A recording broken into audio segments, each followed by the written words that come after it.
Di Indonesia, pengakses internet salah satu yang paling tinggi, tetapi kontribusi mereka terhadap internet salah satu yang paling rendah. Generasi Z sekarang berhadapan dengan tantangan yang sangat besar, tapi di sisi lain mereka berhadapan dengan peluang yang juga sangat-sangat besar. Kalian itu sekarang sedang terancam. Kalian itu sekarang sedang terbuli. Kalian punya beban masa depan yang berat di Indonesia, di mana kalian akan hidup di tahun 2045. Ketika itu perang dunia 3 hampir pasti terjadi. Ketika pada waktu itu dunia sudah hampir kiamat gara-gara perubahan iklim. Dan kalian merasakan itu semua. Tetapi upaya-upaya agar kalian bisa sukses sebelum itu, atau bisa mengantisipasi apa yang terjadi di masa depan, bisa sekarang diwujudkan, tapi kalian tidak melakukannya. Generasi yang oleh generasi sebelumnya dipaksa untuk hidup di masa lalu, padahal mereka bertanggung jawab terhadap masa depan mereka sendiri dan masa depan bangsa.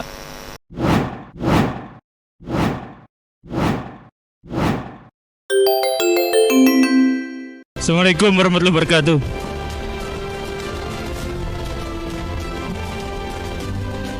Ya, saya kaget tiba-tiba datang ke sini, nggak disuruh duduk dulu, langsung berdiri di sini. Saya yakin ini panitianya Gen Z. Langsung berarti ya? Oke.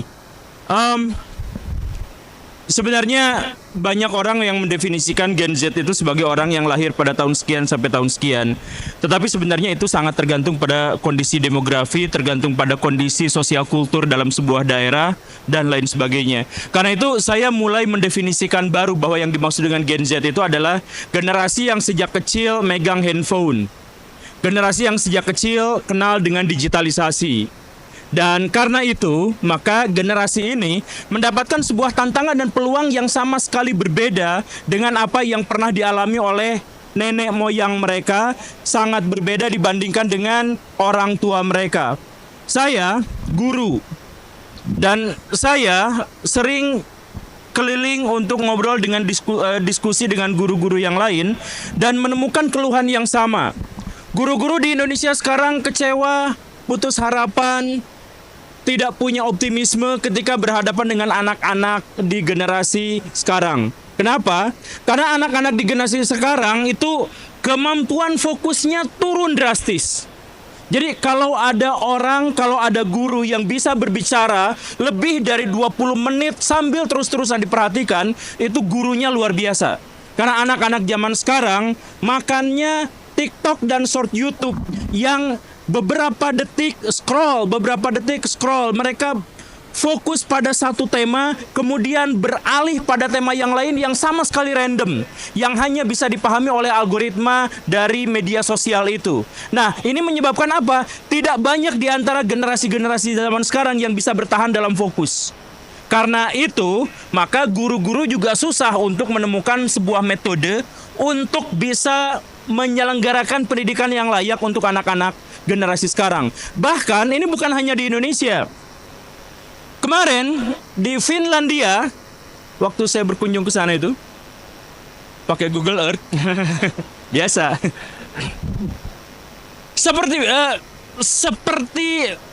Seperti mereka juga bahkan galau dan gagal sampai sekarang sedang ada RUU di sana untuk melarang penggunaan gadget di sekolah. Dan melarang penggunaan gadget itu bahkan di tempat di waktu istirahat. Karena apa?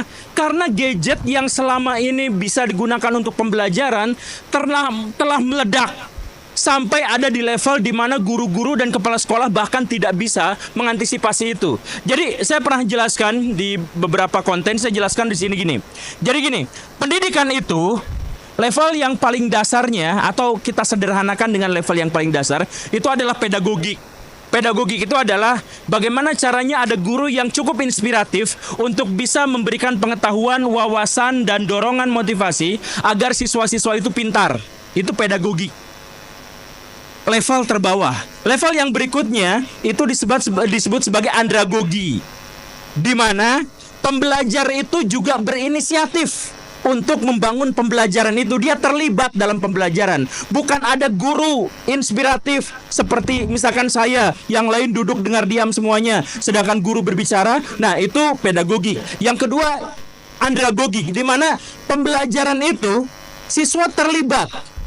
Level kedua. Level ketiga adalah hepagogik, di mana bahkan siswanya yang menjadi pusat pembelajaran, guru-gurunya itu hanya dijadikan sebagai asisten, dijadikan sebagai konselor, dijadikan sebagai konsultan. Jadi siswa mau belajar gini, dia yang memutuskan. Ketika dia bingung, baru dia nanya gurunya. Itu level yang ketiga. Level yang keempat itu adalah paragogi. Ketika siswa yang sudah mandiri untuk belajar mau ngapain dan nyari sumbernya di mana dan ngerjainnya kayak gimana, proyeknya apa dan sebagainya, itu memiliki partner agar dia itu bisa terlibat secara sosial dengan orang-orang yang lain. Level yang kelima itu adalah cybergogi. Cybergogi itu apa? Penggunaan media massa dan media elektronik, penggunaan media digital untuk bisa terkoneksi satu siswa dengan siswa yang lain. Jadi siswa di Finlandia akan ngobrol dengan siswa di Australia tentang satu proyek dan mereka saling bertukar pikiran, bertukar ide. Jadi menggunakan internet dalam konteks ini. Finlandia udah sampai di level 5 cybergogi itu, Indonesia level 1 aja belum. Pedagogik, yaitu menciptakan guru yang inspiratif, itu saya yakin di sini pun hanya 1-2 orang yang pernah mengalami ketemu sama guru yang inspiratif di kelas. Bener gak? Anggaplah kalian semua di sini pernah berhadapan dengan 50 guru seumur hidup. Iya kan, guru PKN berapa, guru matematika gitu kan? Tolong acungan tangan di sini siapa yang pernah bertemu dengan guru inspiratif lebih dari 5 orang. Dari 50 guru yang pernah ketemu, anggaplah yang pernah ketemu sama guru yang menginspirasi kita, memotivasi kita, lebih dari 5 orang. Tidak ada. Nah, inilah pendidikan di Indonesia. Jangankan yang level 2, level 3, level 1 aja kita belum nyampe. Nah, Finlandia udah level 5 di mana saya bergogi. Tapi sekarang lagi ada rancangan undang-undang di mana cybergoginya dibatasi. Karena apa? Karena ternyata bahkan di negara yang paling maju sekalipun pendidikannya, media sosial dan media digital itu benar-benar merusak nalar dan otak manusia. Satu, gagal fokus yang tadi itu.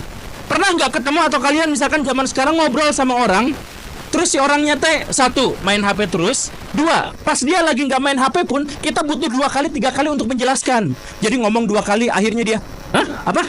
Oh iya. Pernah nggak kayak gitu? Ngobrol dengan teman sebaya kayak gitu. Bayangkan kalau guru ngomong di depan kelas berhadapan dengan puluhan siswa, itu dampaknya jauh lebih kecil untuk bisa masuk ke otak. Orang ngobrol sama teman satu tongkrongan aja sering gak nyambung. Itu terjadi gara-gara apa? Terjadi gara-gara media digital. Dan media digital itu adalah masalah terbesar yang dihadapi oleh Gen Z sekarang. Masalah fokus. Masalah yang keduanya apa? Masalah stres. Jadi ada satu hal yang unik di Gen Z zaman sekarang itu, ada Gen Z ya, zaman sekarang, generasi Zoomer itu. Apa itu? Yaitu mudah stres. Kenapa mudah stres? Karena ketika dia mendapatkan tayangan-tayangan yang terus-terusan instan dia dapatkan, bahkan ketika dia tidak pernah effort untuk itu, maka itu akan mendorong dopamin keluar terus-terusan tanpa kontrol. Normalnya gini nih. Manusia lapar, pengen makan. Gimana caranya untuk makan? Maka cari makanan, kemudian masak makanan. Pas perut udah sangat keroncongan, dimakanlah itu. Enak banget. Iya kan? Ada effortnya. Ada mahasiswa pengen lulus. Gimana caranya? Cari sumber, cari buku, kemudian ngetik sendiri sambil nangis-nangis, bolak-balik setorin ke dosen tapi gagal terus. Pas dia berhasil, senengnya luar biasa. Iya kan? Ada cowok ngejar cewek sampai 2 tahun, 3 tahun gagal terus, tapi akhirnya perjuangannya diterima. Itu sampai itu air liurnya netes terus itu. Karena ngebayangin hal yang lain. Jadi apa? Jadi kebahagiaan itu didapat setelah kita dapat effort yang luar biasa untuk mendapatkannya. Normalnya manusia tuh gitu. Atau secara biologis didorong untuk menjadi seperti itu. Kita bahagia setelah kita melakukan sesuatu. Itu normalnya gitu. Kita senang bisa berteman. Kenapa? Karena kita mampu membangun pertemanan, mampu membangun komunikasi. Dan mampu membangun komunikasi itu gak sekali dua kali. Banyak di antara kita yang gagal membangun komunikasi. Jadi untuk berteman dan akhirnya senang aja kita butuh effort. Nah, bayangkan sekarang Gen Z mendapatkan sebuah masalah di mana dia mendapatkan kesenangan yang luar biasa dan terus menerus, bahkan tanpa henti, tanpa melakukan apapun selain rebahan.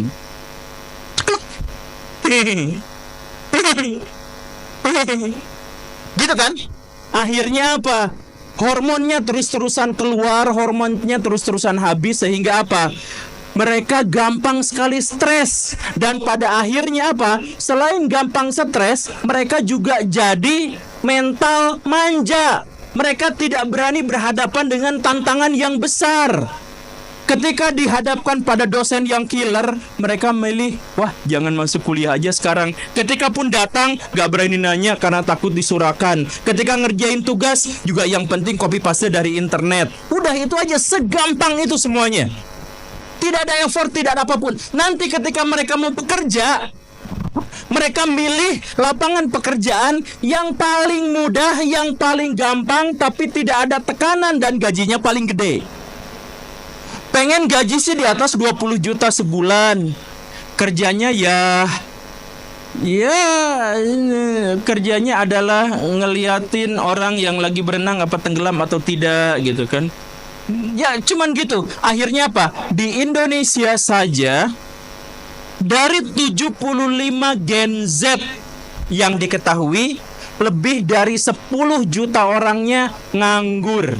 Kenapa nganggur? Bukan gara-gara mereka tidak mendapatkan lapangan pekerjaan, tapi karena mereka tidak mau melakukan pekerjaan-pekerjaan yang tidak disukai oleh mereka. Jadi standarnya tinggi, gajinya pengen gede, usahanya pengen kecil. Dan itulah yang terjadi di generasi Z zaman sekarang. Sehingga apa? Sekarang banyak perusahaan-perusahaan yang nyari orang untuk kerja di sini, tapi kalau misalkan dikasih ke Gen Z, mereka mikir-mikir. Karena apa? Karena tuntutannya seperti itu. Jadi di sekolah guru-guru jadi nepok jidat, di perusahaan HRD pada nepok jidat, karena bertemu dengan generasi yang begitu letoy dan begitu loyonya. Ketika sama guru dibentak sedikit aja, lapor ke Komnas HAM, ke Komnas Perlindungan Anak. Itu katanya yang seperti itu gitu ya. Kemudian kalau misalkan ngelamar kerjaan, baru ngelamar di 3 perusahaan, ditolak, langsung aku butuh healing, stres, aku gak bisa mendapatkan tekanan sebesar ini terlalu berat bagiku. Ya akhirnya dia ya seperti itu. Nah inilah tantangan Gen Z zaman sekarang. Nah, tapi ada masalah lain. Karena Gen Z itu sebenarnya adalah generasi yang terbiasa dengan digitalisasi. Ada fakta yang juga mengerikan, tapi ini hanya di Indonesia. Apa itu? Fakta yang mengerikan adalah bahwa Indonesia adalah salah satu negara dengan koneksi digital terluas di dunia. Jadi maksudnya 80% atau lebih warga Indonesia terikat pada digitalisasi, terikat pada media massa, elektronik, terikat pada media sosial, dan lain sebagainya. Salah satu yang paling tinggi di dunia, dan jam layar mereka itu, mereka lihat HP dan komputer dan sebagainya itu, adalah yang paling tinggi di seluruh dunia. Di mana mereka nonton lebih dari 6 jam layar handphone per hari. Di sini ada yang pernah ngecek nggak mingguan berapa gitu kan? Rata-rata di sini ada yang lebih dari 6 jam. Tolong acukan kaki. Tangan. Oh itu kakinya emang gede. Tolong acukan tangan. Yang lebih dari 6 jam. Nggak akan dimarahin nggak? Yang lebih dari 5 jam. Loh, kok malah naik sih? Ya udah, ya saya ukur dari bawah. Yang lebih dari 3 jam, Cung. Lebih dari 3 jam. Oke, mayoritas. Lebih dari 4 jam. Lebih dari 5 jam. Lebih dari 6 jam. Ngacungnya pada gini aja jadi gak jelas juga ini gimana sih? Padahal Rexona murah loh. Oke, nah di Indonesia secara rata-rata itu ada 6 jam atau lebih di Indonesia itu. Tapi apa? Kontribusi mereka terhadap digitalisasi adalah salah satu yang paling rendah di dunia. Bayangkan, nonton paling tinggi di dunia, tapi kontribusi terhadap digitalisasi yang paling rendah. Misalkan, bikin platform, bikin aplikasi, terlibat untuk jadi konten kreator atau yang seperti itu rendah banget. Tapi konsumsinya tinggi. Dampaknya apa? Dampaknya adalah sekarang di Cina, orang paling kaya di negeri itu adalah pemilik TikTok. Dan pemilik TikTok itu punya harta kekayaan yang sama dengan, atau nilai TikTok, nilai valuasi TikTok itu sama seperti APBN Indonesia. Luar biasanya, budget terbesar yang mereka dapatkan atau uang terbesar yang mereka dapatkan adalah dari penonton-penonton di Indonesia yang fakir miskin, yang orang tuanya punya penghasilan di bawah 3 juta sebulan. Kok keproksi? Heran saya. Orang paling kaya di Cina dihidupi oleh jutaan orang Indonesia yang gajinya di bawah 3 juta sebulan. Ditepuk tanganin. Nah, ini masalah Gen Z. Udah mah fokus mereka kurang, udah mah mereka gampang stres, gampang loyo, pengen healing, gak mau effort, kerja sedikit langsung nangis-nangis, dan hal yang seperti itu, dan akhirnya apa? Ada penelitian berikutnya, atau bukan, ada data berikutnya yang dikeluarkan oleh BPS. Setelah disebutkan 10 juta Gen Z di Indonesia nganggur, disebutkan pula angka kelas menengah di Indonesia turun sampai 10 juta orang jumlahnya. Karena apa? Karena ketika terjadi digitalisasi dan negara-negara di seluruh dunia itu bisa beradaptasi di situ, orang-orang Indonesia nggak bisa beradaptasi.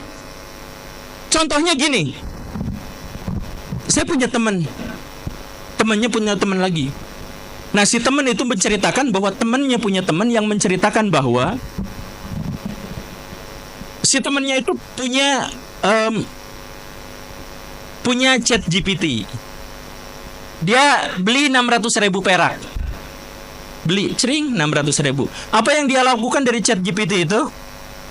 ChatGPT, tolong kasih saya 100 motivasi, 100 strategi pemasaran yang baik. Baiklah, 100. Sama 100 itu dia cari-cari, ada yang benar, ada yang salah. Dia rangkum, hasilnya 67 saja. 67 dia jadiin sebuah buku, dan kemudian buku itu disodorkan pada para afiliator, dan dia dapat penghasilan 150 juta sebulan. Kerjanya apa? 24 jam. Kerjanya cuma 24 jam, dari nanya ke ChatGPT, mengkurasinya, kemudian mencetak dalam PDF-nya, kemudian dicetak sendirinya, kemudian ditawarkan kepada afiliator itu. Udah segitu. Total kerjanya cuma 24 jam, tapi dalam sehari itu dia punya 153 juta rupiah. Mau nggak kayak gitu? Mau. Kenapa bisa seperti itu? Dia nggak terlalu effort juga kan? Dia nggak terlalu effort. Dan dia caranya instan juga kan? Jadi itu semuanya adalah cara-cara Gen Z. Jadi Gen Z itu bukan hanya berhadapan dengan sesuatu yang buruk, bukan hanya berhadapan dengan tantangan, tapi juga berhadapan dengan peluang, bahwa sesuatu yang menghancurkan mereka, sesuatu yang membuat mereka stres, sesuatu yang membuat mereka tertekan, sesuatu yang akhirnya membuat mereka tidak fokus dan sebagainya, itu di sisi lain adalah sesuatu yang bisa mengantarkan mereka kepada kemandirian finansial di usia muda. Kalau bisa beradaptasi. Sayangnya seperti yang dibilang tadi itu, di Indonesia pengakses internet salah satu yang paling tinggi, tetapi kontribusi mereka terhadap internet salah satu yang paling rendah. Coba kalau misalkan dengan ChatGPT, dengan Google, dengan apa, itu sebenarnya kita bisa gunakan untuk memperkaya diri, memperkaya teman-teman kita, memperkaya orang tua kita, dan menghajiin mantan-mantan kita. Itu penghinaan yang religius. Nah, bisa seperti itu, tapi enggak. Anak-anak zaman sekarang susah untuk itu. Makanya please, kita melihat bahwa generasi Z sekarang berhadapan dengan tantangan yang sangat besar. Tapi di sisi lain, mereka berhadapan dengan peluang yang juga sangat-sangat besar. Kemarin, waktu saya ke Cina, enggak. Saya ketemu sama orang Cinanya. Terus si orang Cina itu bilang, saya tadi ini nih. Nah ini nih. Dia nanya ke saya, ini HP saya, bungkus HP saya ini apa ini? Nah ini pokoknya bungkusnya ya. Berapa harganya? Saya beli di BEC harganya 125.000. Karena ini buat iPhone spesial. iPhone 16. Oh, berapa harganya? 125.000 saya bilang. Oh, itu kan buatan dari kami, buatan Cina.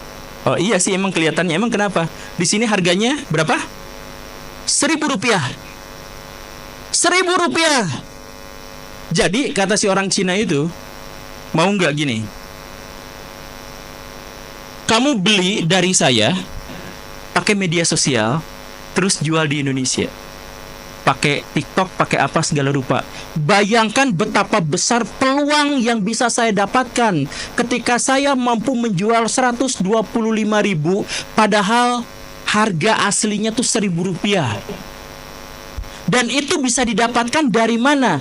Ketika saya bisa melakukan koneksi dengan orang Cina itu pakai media sosial, pakai media massa, pakai platform-platform digital.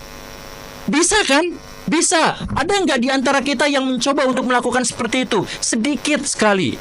Padahal peluang itu besar. Makanya sekali lagi, kalian itu sekarang sedang terancam. Kalian itu sekarang sedang terbuli. Kalian punya beban masa depan yang berat di Indonesia, di mana kalian akan hidup di tahun 2045. Ketika itu perang dunia 3 hampir pasti terjadi. Ketika pada waktu itu dunia sudah hampir kiamat gara-gara perubahan iklim. Dan kalian merasakan itu semua. Tetapi upaya-upaya agar kalian bisa sukses sebelum itu, atau bisa mengantisipasi apa yang terjadi di masa depan, bisa sekarang diwujudkan, tapi kalian tidak melakukannya.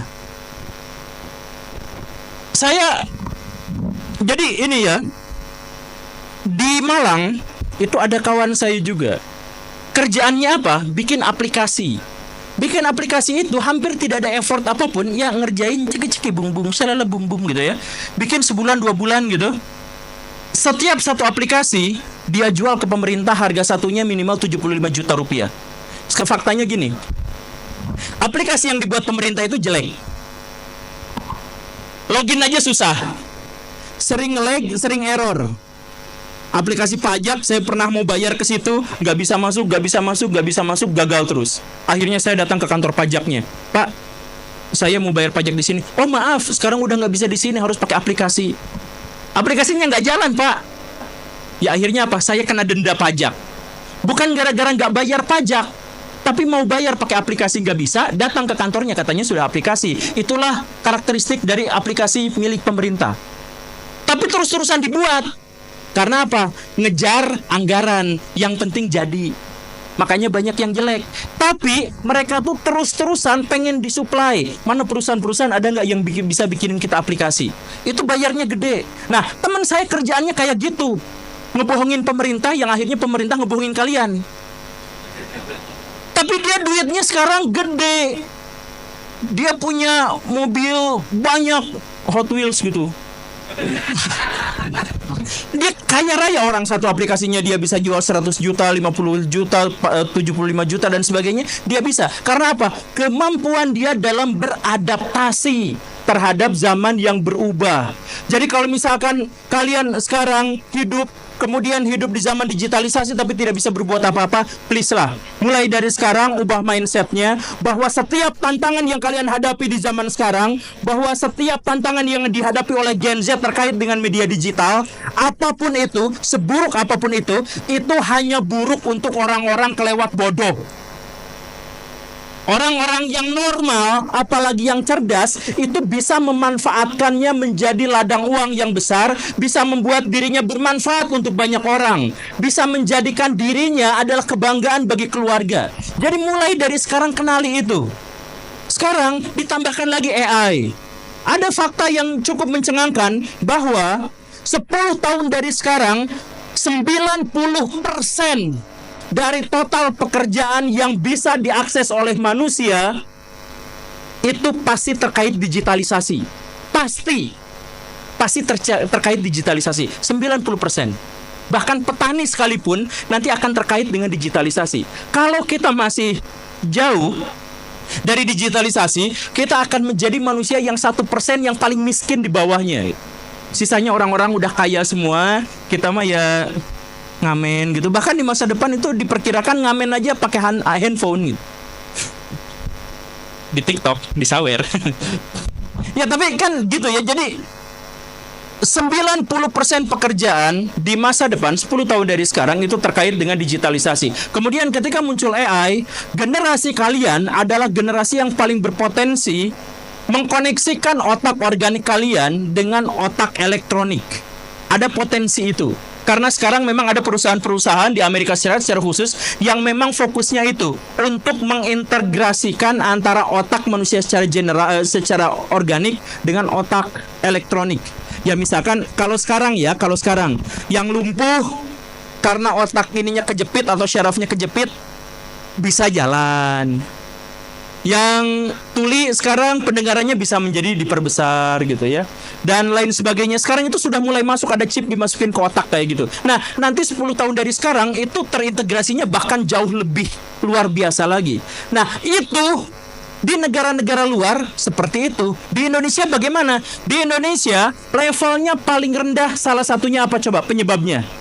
Salah satunya adalah karena kita tidak bisa digitalisasi karena kita diajarin untuk menghindari digitalisasi. Kalian yang pernah sekolah, pernah nggak ngedenger guru ngomong kayak gini? Belajar kok dari Google. Pernah nggak kayak gitu? Belajar kok dari YouTube. Sebenarnya itu kan yang merusak kita, kemampuan kita dalam beradaptasi. Kenapa? Karena kan digitalisasi itu adalah sesuatu yang lumrah dan pasti akan terjadi. Tetapi mental digitalisasinya justru tidak ditanamkan sejak kecil. Sehingga mencari informasi kita tidak dari Google, tapi lihat yang joget-joget, lihatnya dari situ. Karena apa? Belajar kok dari Google, belajar mah dari guru. Karena gurunya pengen mendapatkan apresiasi. Karena si gurunya pengen dapat apresiasi dan tidak mau tersaingi, dan ketika ada murid nanya, "Bu, itu yang ibu jelaskan salah soalnya menurut Google." Nah, itu kan menyinggung perasaan mereka. Akhirnya mereka mengatakan, "Belajar kok dari Google, nggak berkah, nanti kualat." Nah, kan kayak gitu. Maka diajarkanlah belajar kok dari Google, jangan belajar dari Google. Lah, tapi kita punya koneksi yang kuat terhadap Google. Jadi apa yang dilakukan? Kita main yang aneh-aneh di situ, kita cari yang aneh-aneh di situ, kita melakukan sesuatu yang aneh juga di situ. Tapi bagian mencari ilmunya tidak. Makanya di Indonesia ada sesuatu yang cukup rumit, di mana walaupun kalian hidup di masa depan, tapi kalian di sekolah diajarin tentang masa lalu. Lebih dari setengah guru-guru di sekolah gak ngerti digitalisasi. Dan hanya 1% di antara mereka, atau kurang dari 1% di antara mereka yang berkontribusi terhadap perkembangan internet. Hanya kurang dari 1%. Dampaknya apa? Mereka ngajarin kalian untuk hidup di masa lalu, ngajarin materi-materi untuk masa lalu. Ketinggalan zaman, kalian digitalisasi nggak diajarin. Bagaimana caranya memilah informasi yang benar dan informasi yang salah, kalian juga tidak diajarin, ya kan? Bagaimana kalian berhadapan dengan internet, berapa jam kalian harus begini dan harus begitu, bagaimana cara memanfaatkannya agar kalian bisa mendapatkan uang dan sebagainya dari situ, kalian nggak diajarin sama guru-guru. Akibatnya apa? Ketika digitalisasi berkembang, yang seharusnya terjadi apa? Kita ikutan berkembang sesuai dengan perkembangan zaman. Bagaimana caranya untuk memunculkan kemampuan dan keahlian dalam digitalisasi? Mental digitalnya harus kuat. Kita mental digitalnya salah satu yang paling lemah. Ya kan? Kita salah satu yang paling lemah. Nah, inilah tantangan pada generasi Z di Indonesia. Generasi yang oleh generasi sebelumnya dipaksa untuk hidup di masa lalu, padahal mereka bertanggung jawab terhadap masa depan mereka sendiri dan masa depan bangsa. Dan karena itulah, maka kalian adalah generasi yang paling terkutuk dalam sejarah. Terimalah dan rasakan itu.